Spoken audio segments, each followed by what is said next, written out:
2021년 8월 10일 한국의 코로나19 1일 신규 확진자 수가 결국 2,000명을 넘고야 말았습니다. 지난해 1월 20일 중국 우한시에서 입국한 35세 중국인 여성을 시작으로 첫 확진자가 발생한 이후 568일 만에 가장 많은 확진자가 나온 겁니다. 물론 이웃나라 일본이나 미국, 유럽 주요 선진국들과 비교해보면 이 수치가 그렇게 높은 편이 아니라는 것은 분명합니다. 하지만 하루에만 2,000명 이상 확진 건수가 발생했다는 것은 우리에게 두 가지 아쉬움을 남기고 있는데요. 첫 번째는 세계적인 명성을 얻으며 방역 모범국이라는 극찬을 받은 이른바 K-방역의 위상에 흠집이 생겼다는 겁니다. 물론 앞으로 우리가 어떻게 대처하느냐에 따라 훌륭한 위기 극복 사례를 만들어낼 여지는 남아 있습니다. 그리고 극히 일부를 제외한 대다수 대한민국 국민이 불편함을 감수하며 18개월 동안 코로나19 확산을 막기 위해 피땀 어린 노력을 아끼지 않았음에도 불구하고 상황이 더 심각해지는 것을 바라보며 커다란 허무함을 느끼고 있다는 점이 두 번째로 아쉬운 대목인데요. 코로나19에 감염된 환자를 위한 전용 치료제는 아직까지도 출시되지 않고 있습니다. 우리나라 모든 제약사의 연구 개발비를 다 합친 것보다 더 많은 돈을 쓰는 화이자, 얀센과 같은 초거대 제약사들조차 불완전한 수준의 예방 백신을 개발한 것에 그치고 있습니다. 코로나19 바이러스를 대상으로 하는 전용 치료제가 없다 보니 말라리아 등 다른 병을 고치기 위해 쓰는 약을 혹시 코로나19에도 효과가 있지 않을까 하며 임상시험을 하고 있는 답답한 상황인데요.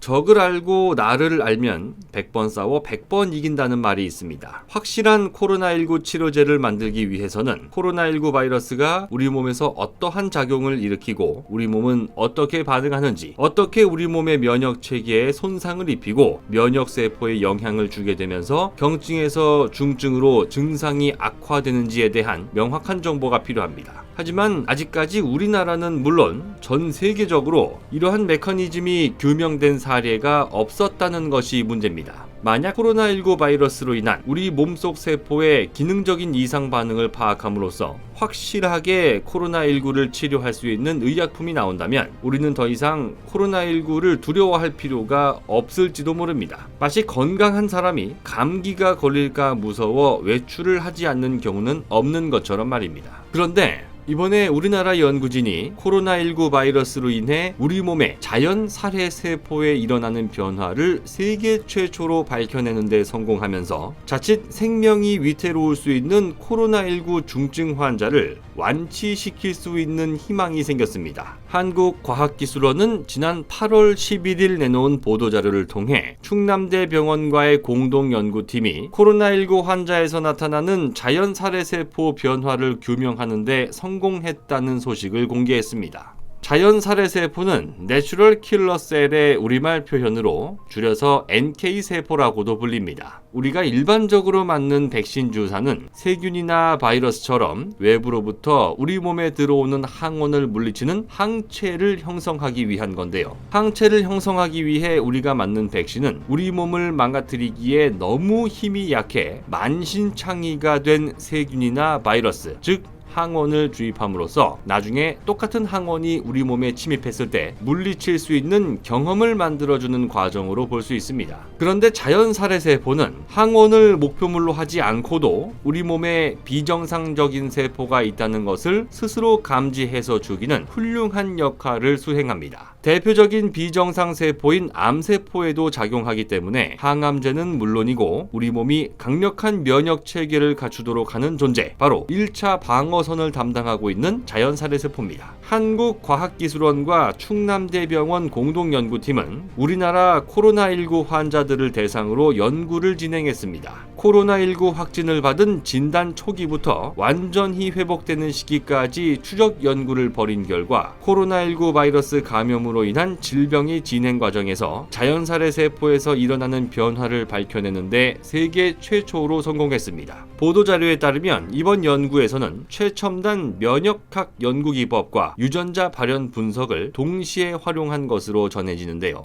연구팀은 일반 독감 환자와 달리 코로나19 환자에서만 특징적으로 나타나는 비정형 자연살해 세포를 발견했습니다. 그런데 비정형 자연살해세포가 일반 자연살해세포에 비해 세포독성 기능이 감소되어 있었다는 사실을 밝혀냈는데요. 결국 비정형 자연살해세포가 코로나19 감염 초기에 빠르게 증가하면서 코로나19 환자의 선천 면역 반응을 약화시킨다는 것을 알아낼 수 있었습니다. 한국과학기술원에서 밝힌 보도자료에 따르면 이번 연구는 코로나19 환자에서 비정형 자연살해세포 증가를 발견하고 코로나19 환자의 선천 면역 반응 손상의 원인이 된다는 사실을 밝혀낸 전 세계 첫 번째 사례입니다. 그로 인해 이번 결과는 세계 면역학계의 주목을 받고 있다는 소식까지 함께 전했는데요. 이번 연구 논문 제1저자인 한국과학기술원 임가람 박사연구원은 이번 결과에 대해 코로나19 바이러스 감염증의 임상적 특징을 이해하고 중증 환자에게서 선제적인 치료를 조기에 시작하는 임상적 근거가 될 것이라고 설명했습니다. 충남대병원 김현숙 교수 또한 코로나19 환자에서 나타나는 선천 면역 반응의 손상 기전을 최초로 밝혔다는 점에서 의미가 있는 연구라고 전했는데요. 우리나라는 미국을 비롯한 전 세계의 선진국들이 꿈도 꾸지 못한 전국민 공공의료보험 제도를 시행하고 있는 세계 최고의 의료 선진국입니다. 어떤 선진국에서도 몸이 아플 때 우리나라처럼 부담 없이 병원을 갈 수 있는 경우를 찾아보기 어려운데요. 기존에 확립된 의료 시스템뿐만 아니라 의료 기술마저도 선진국을 한 발 앞서갈 수 있다는 우리나라 연구진의 이번 성과를 바탕으로 벌써 2년 가까이 인류를 괴롭히고 있는 코로나19 바이러스를 감기보다 하찮은 질병으로 만들 수 있다는 믿음과 희망을 가져봅니다. 곧 새로운 내용으로 다시 찾아뵙겠습니다. 좋아요 버튼과 구독 버튼을 눌러주시면 더 좋은 내용으로 보답하겠습니다. 감사합니다.